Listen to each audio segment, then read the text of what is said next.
Department of Public Works together. Everybody stand for the Pledge of Allegiance. Pledge of Allegiance to the flag of the United States of America, to the republic which stands one nation under God, indivisible, with liberty and justice for all. Good morning, everyone. Come on right up, Chris.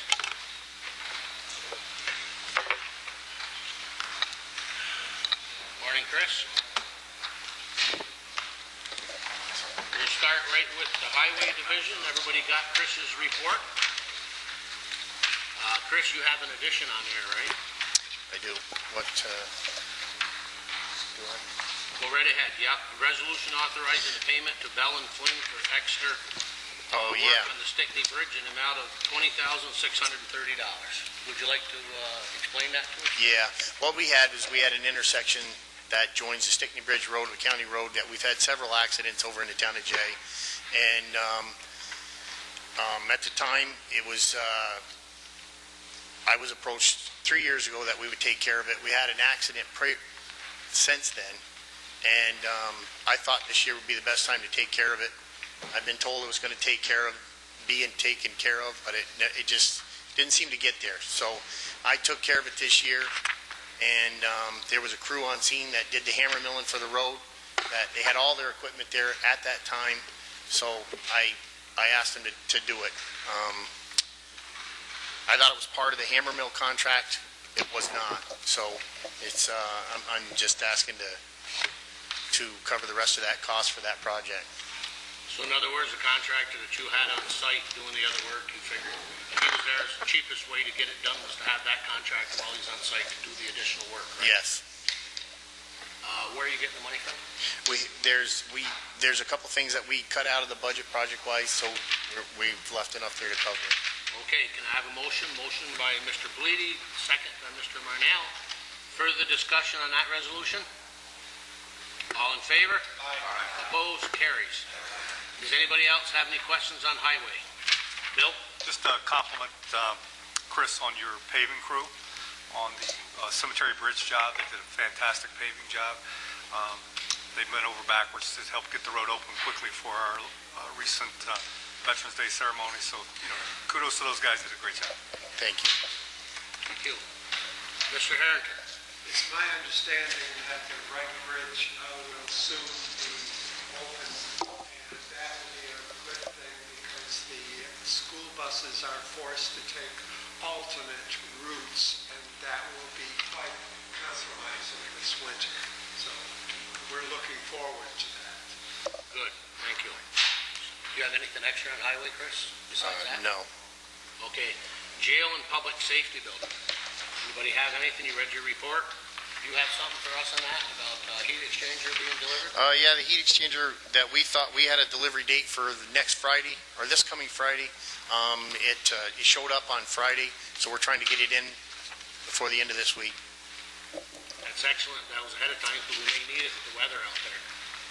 So, anybody have any questions for Chris on that? Okay. Buildings and Grounds Division. You got a couple of resolutions on here, Chris? Yes. Would you like to, resolution authorizing the purchase of parts and labor in the amount of $10,136, it looks like, at 8 cents to Security Concepts for what?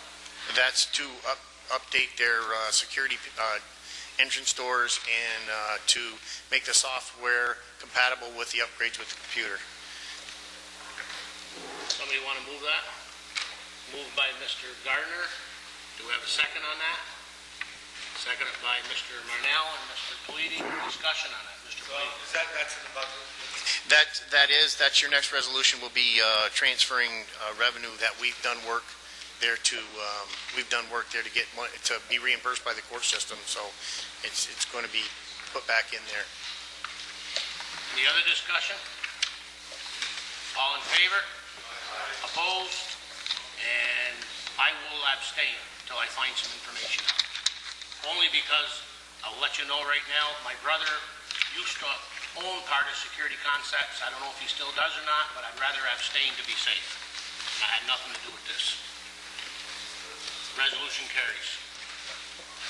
Next, you have a resolution authorizing an increase in revenues and appropriations by $90,000 to cover building repairs and the remainder of 2014. Like to explain that, Chris? That's money that was reimbursed by the court system back to the county that is being reimbursed back into our line items, that money that we worked to put out to get stuff done. So that answers Roby's question a little while ago. Okay, somebody want to move that? Moved by Mr. Scozzafava, second by Mr. Marnell. Discussion. So that money's being given to us by the court systems. Okay, all in favor? Opposed? Carries. Anything else on the buildings and grounds? No. Solid waste. Any questions on solid waste? Tom? Chris, I don't know if you talked to Jamie at all, but about scales down at Mariah. No, I have not. At some point, can you get together with him and because we definitely, I mean, we're doing the second highest tonnage in the county next to North Alba, and we're charging by volume and paying to get rid of the garbage by weight. So we definitely need to consider putting scales down there. I will look into it. Thank you. Tom, would you give Chris his phone number and everything so he can get I think he's got it. Yeah. You got it? Yeah. Okay. Just want to make sure the contact's done. Anybody else? Mr. Gardner? I'd like to thank Chris and his crew for coming down and taking care of checking our compactor out and things down there in the town of Essex. That's it. Okay, fairgrounds. Do you have anything on that? Health and safety and codes? Anything extra on that? Anybody have No. any questions for Chris? Okay. That's it. Does anybody have any? I do. You do? Yeah. Actually, I asked Chris to get an estimate, and this is just an estimate. We would still have to go out to RFPs for the replacement of those doors that are coming into the facility that are open most of the winter. The estimate is around $15,000. So like I say, I would still have to go to RFPs. We currently don't have the money. We would need to take that from contingent, I would think. But at this point, I think we should do it. I know that we talked about doing it, but I know you guys didn't have an idea what the price was going to be. So it's probably going to be somewhere around $15,000 to replace all four of those entrance doors, because there are literally four doors there. So I guess I'm looking for direction as to whether you want us to proceed with an actual RFP to get a price, a firm price for a replacement. Somebody want to move that? Moved by Mr. Marnell, because it doesn't hold you to anything, it's just to get some prices. But then after you can. Is there hope to have a double entry in these doors? Well, that's what they are now. They're set up now as double entries. That's why there's four doors there. No, I'm not talking about this one. This one actually works fairly well in the winter. It closes and stays closed. It's those other ones. Those other doors, you open one of those and it opens the door on the other end. So we pretty much have the doors open most of the winter in that lobby area because those doors are so poor. Were you seconding it or having a question? No, I'll second it for Okay, discussion. thank you. Now a question. Yeah. They have automatic openers, correct? They do on one. One door has an automatic opener. On that one with the handicap ramp on that side, that does have an automatic opener. So that's a necessity because of the, Yes, because of the ramp, Right. it has to have that. and they're all glass, correct? They're all glass doors, yeah. Is there, That answers my question too, because I was going to ask it. yeah, is there a reason why they have to be that style? I mean, those obviously are going to be a lot more expensive than a storm door or a, you know. Yeah, I'm not sure what the engineers looked at when they gave the estimate. It's an estimate. I mean, I think the thing I think that we're headed for is to try to put it out to RFP, Right, so we see can what come up they with can something add. that, is suitable for us as well as price-wise as well. Thank you. Anybody else? We have the motion on the floor to go RFP. All in favor? Opposed? Carries. Do you have anything else, Dave? that position? We can. Yeah. Okay. As you guys know, Richard had requested in his budget for another secretarial position to help cover for Nancy and his girl in the civil office. So that was a request within the budget. Chris is willing to give up one girl. So under my local law, I have the authority to make an interdepartmental transfer if I feel it's appropriate. I rarely do that without making you guys aware as a board that I'm going to do that. I think it's a way to address both of the department's needs. What would occur is Chris doesn't feel like he could go completely without that person, but he does feel like he could probably, the only time he would need her was when either Wendy or Kathy were out. So the plan would be to transfer Heather from DPW to the Sheriff's Department, and then there would be a contract of services between the Sheriff's Department and DPW, so that if Chris needed the girl for a week or for a couple days a week or whatever that needed to be worked out, you could do that under a contract of services between departments. It essentially means we don't have to hire an additional person. We're taking an existing person and making it part-time for two departments. Do you need a motion on that, or is that within your duties? It is within my authority. Now, if you decided to eliminate the position, you could do that as a board, but, you know, I certainly don't think that's justified, but... Anybody? Yes? I sat in on the meeting with Dan and Chris and the sheriff here last week, and I think it's win-win for everybody. So I congratulate you both for working on it, and the sheriff for trying to work something out. I think they talked to you too, Jerry. I think it's a win-win for everybody. Let's try it. I also think the same thing, Mr. Douglas. It's a way that Chris, since he's been here, has been saving money by combining positions and stuff. Mr. Politi. Sounds too logical. No. I'll move it. Okay, since we want to move it, moved by Mr. Politi, do we have a second? Second by Mr. Whitson. Any further discussion? Mr. Douglas, Mr. Skozavala. I told you not to sit next to him, Randy. It's easy to confuse us. It is. I have a question that I'm sure I'll create a firestorm, but I'm going to ask Then it don't anyway. ask it. Well, I'm going to ask it. Let me ask a question in regards to, I mean, I've been around a long time out in the sheriff's office. What does the brass and the undersheriff do? Because it was always a deputy that ran the civil office. You had the undersheriff that undertook many of these responsibilities. So I just, you know, you always had a clerical person in the civil office. Yeah, I've always seen one there. Yeah, and I've been around here quite a while. the sheriff. There is deputy. well, you didn't always have a clerical person. But there's Yeah. always been a girl there or Billy somebody. was now- there for years and years. But and years. now we're talking two No. clerks. No, what you're talking about is. I'll ask the sheriff. I mean, I think it's a fair Yeah, no, I question. don't- That, you know. I don't disagree, but what you're looking at is one girl, part-time, to cover for the sheriff's confidential secretary and the clerical girl in civil. And this one girl's going to cover 3 areas now. She's still So we have a clerk, we have a confidential secretary for the sheriff, and then we also have a clerk in the civil office now. downstairs, yes. I wasn't aware of that. I thought we just had the one clerk. No, we've always had, So now we're going to have 2.5. basically, yes.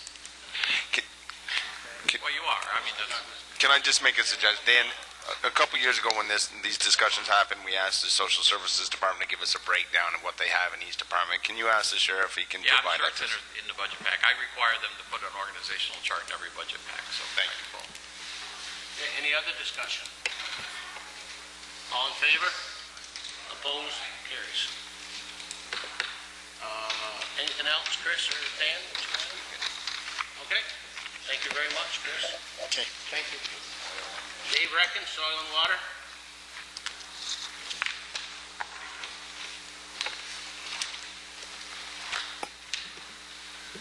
Morning, Dave.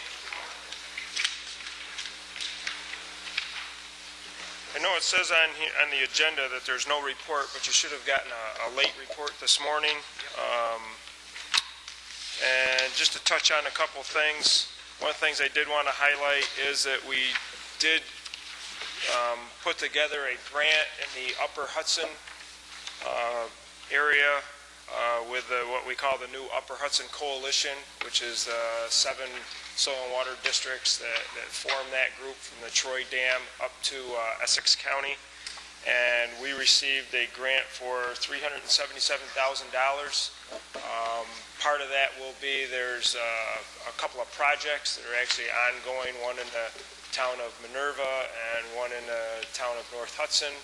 And then on top of that, there'll actually be funding in there for things like erosion control, hydroseeding, and things like that in that area that we finally got actual projects identified for that area. And we can utilize, even though the hydroseeder was purchased through a program through the Lake Champlain Basin program, I'm sure we can still move it across the border into the Upper Hudson watershed. The other thing that's going on and following up down in that area is that about 2 years ago there was money that was put together through a watershed plan, and then there was implementation dollars that were received through Warren County Soil and Water, because the Scroon Lake area covers both counties. They were the point organization on that grant, and those grants are starting to be implemented. And if anybody's interested in looking at what we call stormwater infiltration, like they've done down around Lake George, they're actually putting in some big stormwater infiltrators around the hamlet of Scroon Lake to try to take the water that's coming off of some of the roads, parking lots, and other areas, and trying to put it down into the soil before it goes off into the Scroon Lake as pollutants, as phosphorus and sediments that end up into the lake. There is another grant that we received in the Boquet River watershed that will fund 5 projects around the river. One of them is actually for a project coordinating with the DPW on Wells Hill Road to try to protect a culvert that the DPW has there on that road. And then there's 4 other projects that are on private land, everything from a couple of projects in Elizabethtown to 2 other projects in the town of Lewis.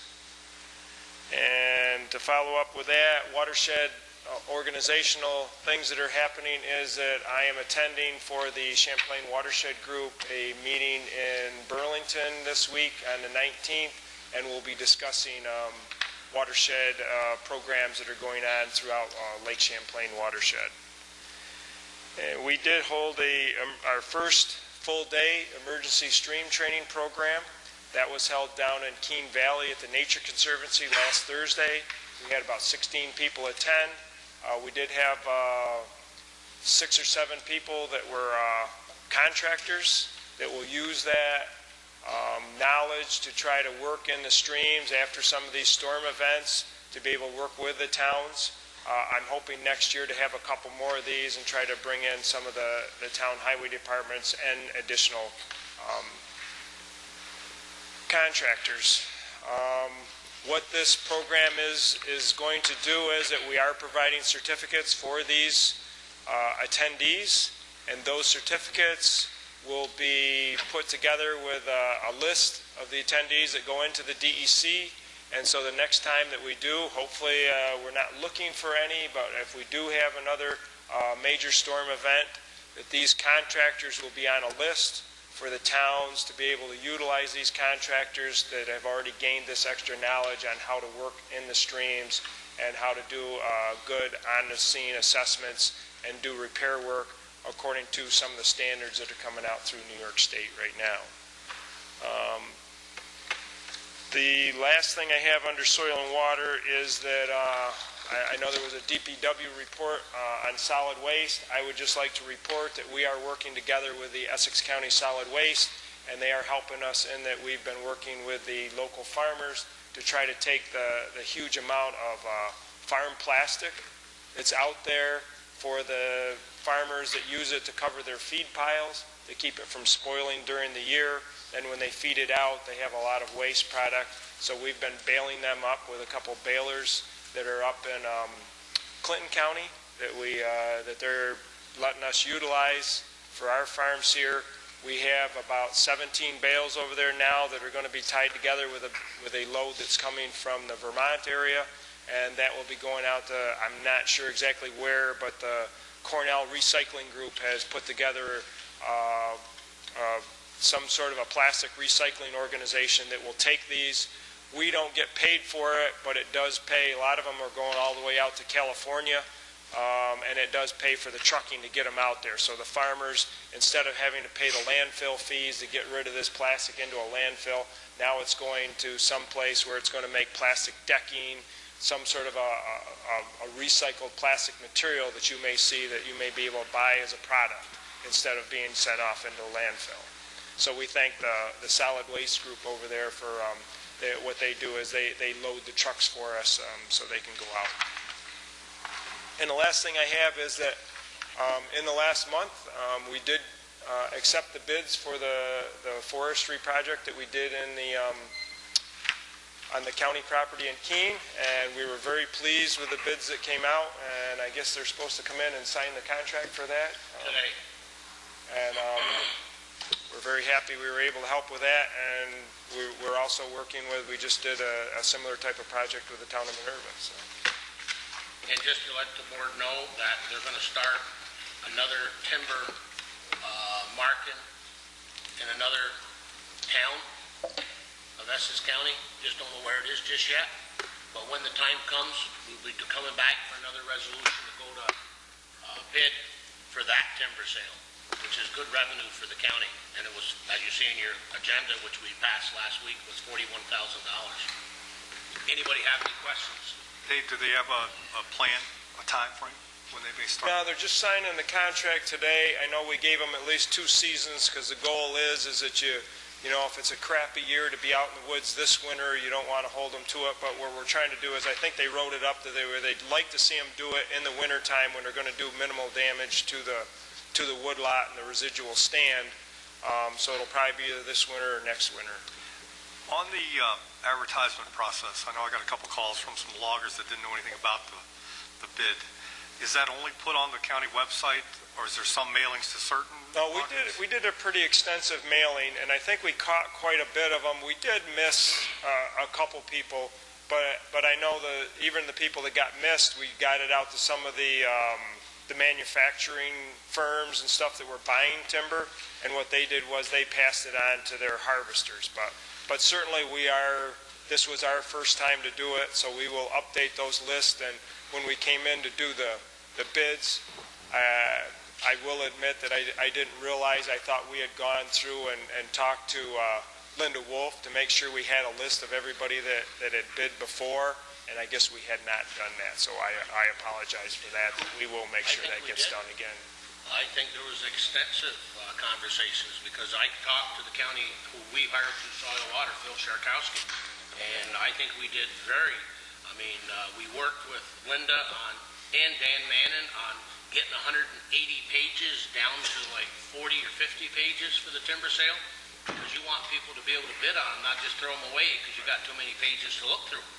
And it's revenue coming to this county that we don't have. So I would say, Bill or anybody else, if you know of any loggers that want to get on that list, either contact Dave or the county manager's office, Linda Wolf, because the more we send it out to, the better we are.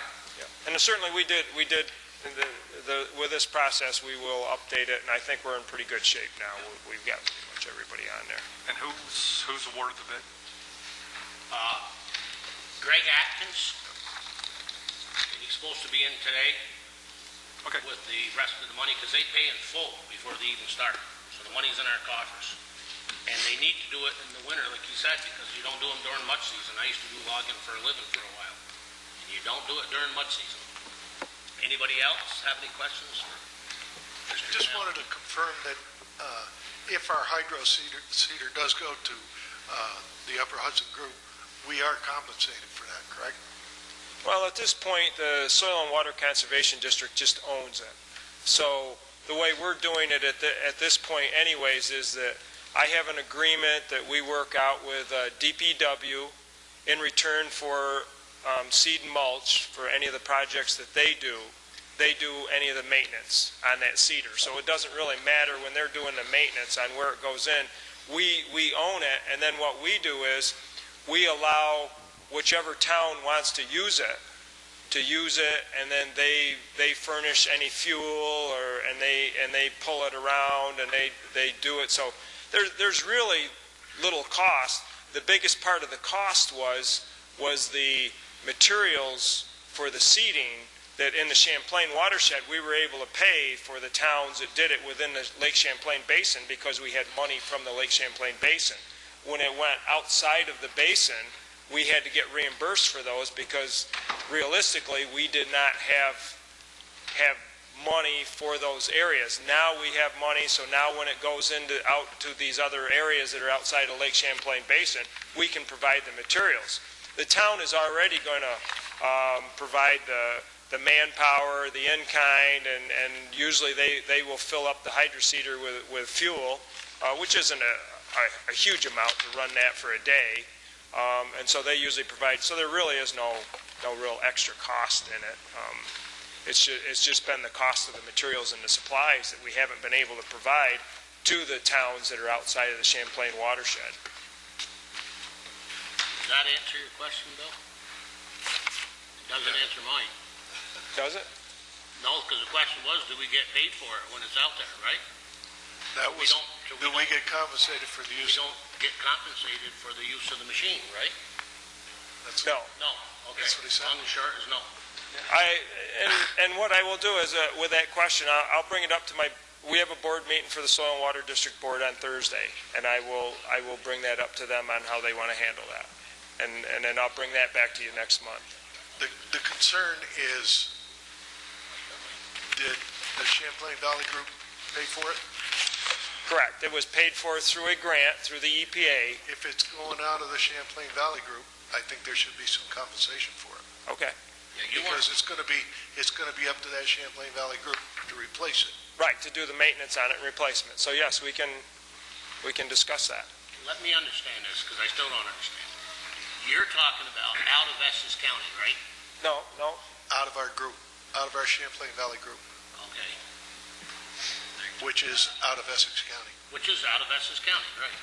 No, because towns of Scroon, Minerva, North Hudson, and Newcomb are outside of the Lake Champlain watershed.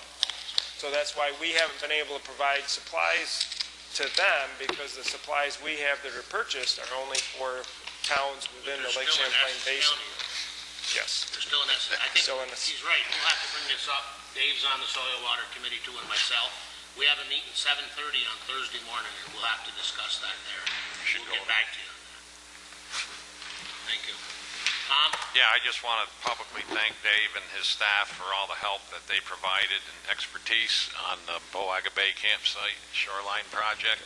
And without his assistance, the project would have never came to completion. Believe me, we really appreciate it, Dave. Thank you. Anybody else have anything? Mr. Marnell? As far as the hydro seeder, I want to encourage everyone to use it. And I know there's some areas that they should use it, they don't use it. And if we put a added cost on it, they'll probably deter them even more.